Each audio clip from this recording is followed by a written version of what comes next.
Le pervers narcissique est une bonne personne. Enfin, avec tout le monde sauf avec toi. Avec ses amis, ses collègues ou en société, il est souvent apprécié, parfois même admiré.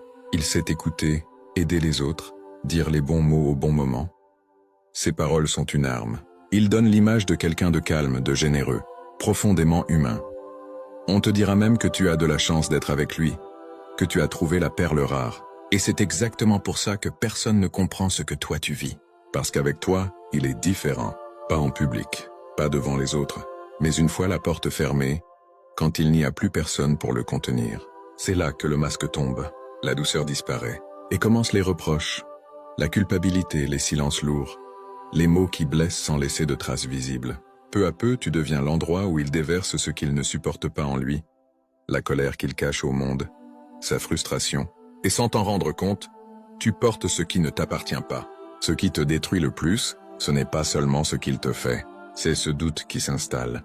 Cette question qui revient sans cesse. S'il est capable d'être aussi gentil avec les autres, pourquoi pas avec moi?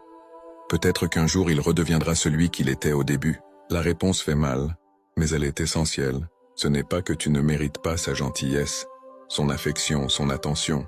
C'est que tu es la seule personne avec qui il n'a plus besoin de faire semblant.